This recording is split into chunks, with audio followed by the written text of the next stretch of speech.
Perkenalkan, nama saya Alessandro Nestakale, NIM 2003020062, kelas C semester 1, jurusan Ilmu Administrasi Bisnis, Fakultas Ilmu Sosial dan Ilmu Politik, Universitas Nusa Cendana Kupang. Memikirkan kembali sosiologi. Masih ada rasa krisis dalam sosiologi, dalam realisasi ambisi besar yang harus disumbangkannya. Jika tidak memainkan peran kunci dalam rekonstruksi rasional masyarakat untuk kepentingan umat manusia, sekarang tampaknya semakin jauh dari sebelumnya. Dalam sosiologi pada tahun 1976, telah terjadi banyak perubahan dalam sifat dari apa yang terjadi di bawah judul sosiologi. Jika sosiologi mungkin tidak kehilangan semua poinnya, maka sosiologi telah kehilangan banyak kekhasannya. Penggantian istilah teori sosial atau teori budaya untuk teori sosiologis sering menandai fakta bahwa diskusi tentang berbagai hal dalam kaitannya dengan kaitan sosial sekarang berlangsung di banyak disiplin ilmu, dan bukan hanya cabang akademis yang disebut sosiologi. Judul yang lebih baik untuk edisi kelima ini memungkinkan kemudian menjadi perspektif in social theory, karena tertentu beberapa dari karya terbaru yang akan kita ulas dikerjakan oleh para filsuf daripada sosiolog. Pekerjaan ini sangat berpengaruh pada sosiologi itu sendiri. Tahun 1960-an terkenal sebagai dekade yang menentukan pecahnya perkembangan mahasiswa di Amerika Serikat sebagai reaksi terhadap perang Vietnam dan gangguan mahasiswa terkait di Eropa, yang mencapainya puncak dalam peristiwa Mei 1968 di Paris, mengubah banyak hal secara substansial dalam sosiologi. Perkembangan yang dihasilkan dari reaksi di tahun 1960-an yang lebih menentukan dalam membawa sosiologi Anglo-Amerika ke kondisi sekarang. Bagaimanapun, upaya untuk mengeksploitasi disiplin ilmu tersebut untuk membangun kapasitasnya dalam mengkritik masyarakat modern.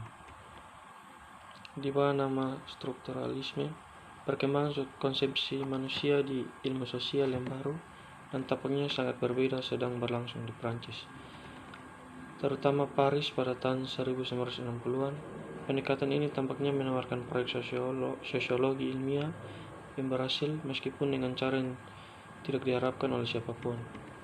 Karya Althusser yang didefinisikan sebagai Marxisme struktural tampaknya menggabungkan fitur-fitur yang menarik. Yang pertama, prospek sosiologi ilmiah yang otentik. Yang kedua, mengambil bentuk Marxis terkini. Dan yang ketiga, memiliki implikasi politik yang kuat. Memikirkan kembali Marx metode akan memberikan alat untuk menganalisis kondisi masyarakat kontemporer. Banyak upaya berbeda untuk memikirkan kembali seperti itu dilakukan di tahun antara dua perang besar 1914 sampai 1918 dan 1939 sampai 1945, dan kebanyakan dari mereka menekannya perlu pengembangan teori. Marx lebih ke arah kritik terhadap budaya masyarakat kapitalis. Masyarakat kapitalis mendominasi dan memenangkan kelas pekerja melalui kontrol sektor budaya dan juga melalui kekuatan ekonomi dan politik langsungnya. Bahkan ketika Maxim Althusser menikmati masa kejayaannya dalam sosiologi Anglo-Amerika, pertentangan mendalam terhadapnya berkembang di basis asalnya di Paris. Gagasan bahwa pengetahuan dasar adalah untuk mencapai kebebasan melalui reorganisasi masyarakat yang rasional dan berdasarkan sains tampaknya dengan sendirinya merupakan ideologi konsepsi itu telah diwariskan ke zaman modern dari suatu periode sebelumnya dalam pemikiran barat yang disebut pencerahan, yang berpendapat bahwa yang terpenting adalah membebaskan kapasitas akal manusia dari dominasi otoritas. Jadi akal yang dibebaskan dapat digunakan untuk memperoleh pemahaman yang benar tentang masyarakat, seperti halnya akal telah memperoleh pemahaman tentang alam dan kemudian dapat berbalik melawan otoritas tradisional, menggunakan pengetahuannya untuk mengatur kembali masyarakat dengan cara yang akan meningkatkan kebebasan manusia pada umumnya.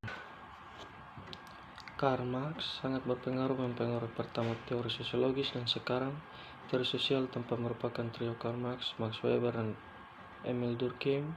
Meskipun yang pertama dari ketiganya sekarang lagi-lagi tampaknya jatuh ke dalam gerhana, bagaimanapun Marx memiliki pengaruh yang menentukan dan berkelanjutan atas perkembangan pemikiran sosiologis. Apakah Marx seorang humanis? Pengaruh ide-ide Marx dalam teori sosiologi sangat besar, tidak hanya pada kaum Marxis yang diakui tetapi jauh lebih umum. Ia telah membentuk pemikiran sosial tentang isu-isu fundamental sedemikian rupa sehingga isu-isu yang menentukan dalam teori kontemporer sebagai besar berasal dari Marxian. Misalnya tema sentral umum dari diskusi teoritis baru ini yang melampaui berbagai perspektif dan pendekatan menyangkut peran lembaga budaya dalam analisis masyarakat industri kontemporer.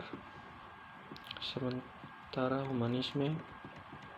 konsep humanisme mengacu pada sejauh teori sosial menjelaskan karakter terorganisir kehidupan sosial dalam kaitannya dengan individu. Humanisme adalah asumsi teoritis, atau mungkin lebih baik sikap metateoritis, yaitu sikap memandang teori dari luar. Hegel, dialektika sejarah. Hegel adalah pemikiran paling berpengaruh pada paruh pertama abad ke-19 di Jerman, dan bisa dibilang di Eropa secara keseluruhan. Filsafat Hegel bertujuan untuk memberikan penjelasan tentang sejarah sebagai keseluruhan. Sejarah seluruh umat manusia menurutnya dapat dipahami sebagai tunggal, bersatu, terorganisir, dan rasional kemajuan. Gagasan krusialnya adalah bahwa konflik itu sendiri merupakan teratur proses yang terdiri dari pencapaian dan penanggulangan pertentangan, bandingkan sejarah manusia dengan pertumbuhan tanaman dari biji. Dengan cara yang sama, anggap sejarah sebagai kehidupan umat manusia, dan karena itu lihatlah bahwa sejarah hanyalah pengungkapan potensi yang hadir pada tahap paling awal keberadaannya. Sejarah adalah ekspresi alami dari sifat esensial manusia, seperti halnya tanaman adalah ekspresi alami dari sifat esensial benih. Dengan cara yang sama, anggap sejarah sebagai kehidupan manusia, dan karena itu lihatlah bahwa sejarah hanyalah pengungkapan potensi yang hadir pada tahap paling awal dan keberadaannya. Konsepsi teleologis.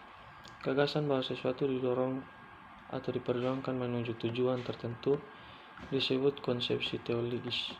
Oleh karena itu, Hegel menyajikan tatanan teleologis tentang sejarah manusia. Konsep ini menegaskan kembali Hegel kolektif aspek, karena itu adalah keyakinan kuatnya bahwa kesamaan di antara banyak pemikir yang berbeda bukanlah masalah kebetulan belaka. Individu didorong oleh pengaruh yang lebih besar dan terbesar luas yang mempengaruhi mereka semua dengan cara yang sama. Singkatnya, pikiran atau roh yang menggerakkan proses sejarah adalah pikiran manusia, seperti yang terwujud dalam masyarakat dan periode tertentu, bukan pikiran pemikir individu. Idealisme. Studi Hegel tentang pikiran adalah studi tentang perkembangan ide. Jadi secara alami dia berkonsentrasi pada area masyarakat yang kreatif atau ekspresif ide, seni, pemikiran abstrak, dan agama. Karena Hegel tersebut sebagai orang idealis, ia berpikir bahwa hakikat sejarah dan keberadaan manusia harus dipahami dalam kerangka perkembangan pemikiran gagasan, tujuan dan logika sejarah. Tujuan pemikiran adalah untuk mencapai pengetahuan, kemudian sejarah harus menuju pengetahuan, dan karena itu akhir sejarah akan datang dengan pencapaian pengetahuan penuh dan pemahaman penuh. Karena perkembangan sejarah adalah perkembangan pemikiran dan proses esensial dari pemikiran adalah logika, maka perkembangan sejarah haruslah pada dasarnya merupakan logis proses. Jika demikian, klaim awal Hegel bahwa sejarah sebagai keseluruhan dapat diterima oleh pemahaman rasional akan dibenarkan pada titik ini. Perkembangan logis ini adalah inti dari sejarah. Hegel mengatakan bahwa sejarah muncul dari konflik. Jauh dari konflik menjadi noda yang tidak diinginkan dan tidak perlu diwajah keberadaan manusia. Itu adalah penggerak sejarah, motor penggerak kemajuan yang penting. Konflik melahirkan ide-ide baru dan lebih baik, serta mendorong pemahaman yang lebih komprehensif. Konflik tidak hanya diperlakukan, tetapi juga produktif karena konflik pada akhirnya diselesaikan dan menghasilkan hasil yang lebih baik sebelum konflik lebih lanjut dimulai. Reformasi Marx atas filsafat Hegel. Hegel adalah humanis dan memperlakukan umat manusia sebagai menempati tempat yang khusus dan sentral dalam keseluruhan proses sejarah dan melihat bahwa inti dari sejarah adalah meningkatkan dan memenuhi jiwa manusia. Perspektif dalam sosiologi. Gagasan skema untuk sejarah sebagai pemikiran atau gagasan itu harus menjadi sejarah kehidupan manusia di dunia nyata, yaitu dunia ekonomi dan politik. Sejarah sebagai perkembangan progresif dari karakter sejati sifat manusia yang hanya bisa sepenuhnya disadari ketika mencapai tahap terakhirnya. Produksi dan esensi manusia. Perkembangan pemikiran manusia atau jiwa dalam arti ekspresi intelektualnya sebagian besar dikeluarkan dari proses menciptakan ekspresi esensi manusia yang diklaim ini. Marx menyangkal pandangan Hegel bahwa esensi manusia dapat ditemukan dalam pemikiran. Ia menyukainya pandangan bahwa esensi manusia adalah bekerja.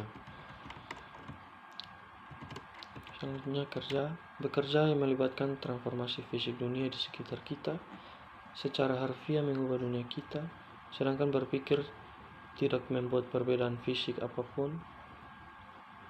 Kerja juga menyediakan sarana paling dasar menuju kebebasan dan kebutuhan, karena tentu saja kerja kita memberikan kita makan, tempat berteduh dan pakaian, memberi kita kebebasan dari tantangan dan tekanan alam. Pembagian kerja memiliki aspek positif dan negatif. Di satu sisi ini adalah perangkat yang sangat kuat untuk memanfaatkan dan memaksimalkan potensi kreatif dari kerja manusia. Sebagai konsekuensinya, pemikiran dapat mulai salah realitas dengan menampilkan dirinya sebagai sumber dan perwujudan dari segala sesuatu yang berharga, sebagai sesuatu yang lebih penting bagi keberadaan manusia daripada sekedar kerja fisik. Ide dasar, hakikat manusia dihalangi untuk mencapai perkembangan penuhnya oleh dua hal. Yang pertama, mereka melakukan kerja fisik yang konon merupakan pemenuhan hakikat manusia, tidak terlibat di dalamnya dengan bebas. Mereka dalam satu atau lain cara tidak bebas. Yang kedua, mereka yang tidak bekerja terputus dari sifat spesies mereka yang sebenarnya esensi manusiawi mereka. Dasar nyata dari masyarakat.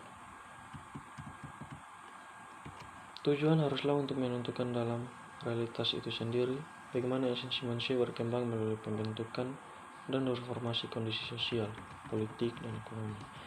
Singkatnya, potensi emansipasi harus ada dalam kondisi real kehidupan itu sendiri dan bukan dalam potensi logika ide saja. Struktur dialektis. Akar konflik historis ada di antara berlawan sosial yang kelompok konflik. Mereka kadang-kadang menemukan ekspresi mereka dalam pemikiran, dalam ranah ide, tetapi mereka berasal dari perbedaan kepentingan ekonomi. Kunci untuk memahami masyarakat adalah untuk memulai dengan memahami cara di mana ia mengatur kegiatan ekonominya dengan pengaturan yang dilaluinya. Materialisme. Hakikat manusia adalah kemampuan untuk bekerja, mengerjakan dan memodifikasi dunia di sekitarnya untuk membentuk lebih baik sesuai dengan kebutuhan manusia, dengan demikian meningkatkan eksistensi dan potensi manusia. Hubungan sosial produksi. Teknologi menyiratkan, bisa dikatakan, jenis hubungan tertentu di antara orang-orang. Misalnya, satu orang dapat mengoperasikan bajak yang ditarik kuda, tetapi pabrik industri jelas membutuhkan perorganisasian tim yang rumit, yang melibatkan antara lain pembagian kerja yang rumit ke dalam tugas-tugas spesialis. Produksi ekonomi adalah dasar kehidupan masyarakat yang memiliki setidaknya tiga pembenaran. Yang pertama, kegiatan produktif adalah definitif dari sifat manusia. Yang kedua, kegiatan produktif secara logis mendahului kegiatan lainnya. Yang ketiga, struktur aktivitas produktif memiliki konsekuensi kausal terhadap bentuk aktivitas sosial lainnya.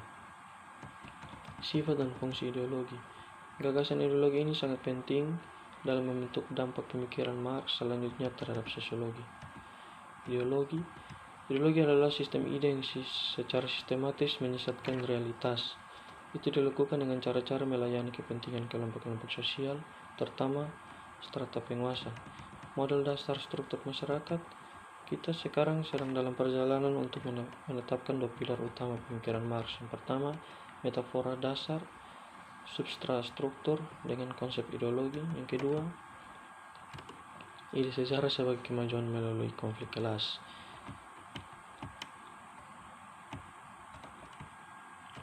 Determinisme ekonomi. Jika ekonomi mengubah karakter fundamentalnya, maka prasyarat untuk operasi dan ketekunannya juga akan merubah dan secara kausal membutuhkan modifikasi adaptif yang sesuai di seluruh masyarakat. Karl Marx sering tidak disetujui dengan materialisme vulgar, yaitu gagasan bahwa substruktur adalah fungsi basis yang sederhana dan langsung, berubah atas perintah dan dengan cara yang ditentukan oleh basis. Perubahan dan konflik. Ada tekanan untuk berubah keluar dari mengatasi konflik ini. Juga dari Hegel dapat mengambil gagasan konflik sebagai kekuatan yang produktif dan kreatif, yaitu upaya untuk mengatasi suatu konflik akan menghasilkan situasi yang lebih berkembang, di mana konflik awal akan diselesaikan, tetapi di dalam oposisi baru dapat diharapkan untuk meningkatkan. Proletariat. Ini adalah kekuatan para pekerja industri urban yang barisnya terus-menerus diperluas karena semua jenis individu lain seperti petani, pengrajin, individu, dan lain-lain. Marx adalah seorang humanis karena dia dipahami dalam mewarisi ide-ide Hegelian bahwa manusia adalah pusat sejarah dan bahwa sejarah adalah kisah perkembangan sifat esensi mereka, yaitu pikiran dalam kasus Hegel, kapasitas tenaga kerja kreatif di Marx. Dalam kedua kisah tersebut, seluruh sejarah berfokus secara terpusat pada tema pemersatu tertentu. Tema ini untuk dilihat di setiap fase sejarah adalah bahwa masyarakat mewujudkan kontradiksi yang dominan. Ia dibentuk di sekitar oposisi sentral yang menentukan semua aspek lain dari keberadaannya. Kontradiksi seperti itu dapat ditemukan dalam sukses setiap tahap sejarah, karena tahap masyarakat berikutnya mengambil perkembangan lebih lanjut dari sifat spesies manusia yang terungkap.